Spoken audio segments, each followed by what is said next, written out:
നബിദിനത്തിന്റെ അന്ന് ചോറ് കൊടുക്കണ്ട, നമുക്ക് അരി കൊടുക്കാന്ന് പറയുന്ന ചിലരില്ലേ? കേട്ടുനോക്കിയാൽ നല്ല ആശയല്ലേ? കാരണം ഓരോരുത്തരുടെ വീട്ടിൽ ആവശ്യമുള്ളത് വേണേ 10 രൂപ ചൂടാലോ അരി കിട്ടിയാല് അത് എവിടെ പാസ്സാക്കണമെന്നറിയോ? ആ പറയുന്നവർ അത് പാസ്സാക്കേണ്ടത് എവിടെയാണെന്നറിയോ? അയാളെ മകന്റെ കല്യാണത്തിന് എല്ലാവർക്കും അരി കൊടുക്കണം, ബിരിയാണി കൊടുക്കരുത്. അതുപോലെ അവളെ മകളെ കല്യാണത്തിന് പുതിയ പുരണ്ടാക്കിയിട്ട് താമസിക്കുമ്പോൾ ചിലരൊക്കെ ഉണ്ടല്ലോ, നബിദിനം റസൂലുള്ള നബിദിനം കഴിച്ചിട്ട് ബിരിയാണി കൊടുത്തിട്ടുണ്ടോ എന്ന് ചോദിക്കുന്നവരുണ്ടല്ലോ. നിങ്ങൾ ഭയങ്കര മാളിക ഉണ്ടാക്കിയിട്ട് വീട് ഉദ്ഘാടനം ചെയ്യുമ്പോൾ ബിരിയാണി കൊടുത്തില്ലേ? അള്ളാഹിന്റെ റസൂൽ അങ്ങനെ വീട് ഉദ്ഘാടനത്തിന് ബിരിയാണി കൊടുത്തിരുന്നോ?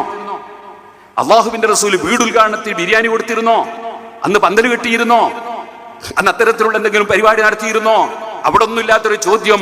നബി സല്ലല്ലാഹു അലൈഹി വസല്ലം ജനിച്ചതിൽ സന്തോഷിക്കുമ്പോൾ മാത്രം ആ ചോദ്യം എവിടുന്ന് വന്നു? അവിടെ കൊണ്ടുവന്ന് പാസ്സാക്കുകയാണ്, കമ്മിറ്റിയിൽ പാസ്സാക്കാൻ വേണ്ടി ചിലർ. ഇവിടെ ഒന്നുള്ള കമ്മിറ്റിയെ പറ്റിയല്ലോ കേട്ടോ ഞാൻ പറയുന്നത്. ചിലർ ഉള്ളുകൂടി നമുക്ക് അരി കൊടുത്താൽ എന്താ? എന്നാ പിന്നെ നിന്റെ മകന്റെ കല്യാണത്തിന് അരി കൊടുക്കുക, എല്ലാവർക്കും അരി കൊടുക്കുക. നിന്റെ മകളെ കല്യാണത്തിന് അരി കൊടുക്കുക. നിന്റെ പുതിയ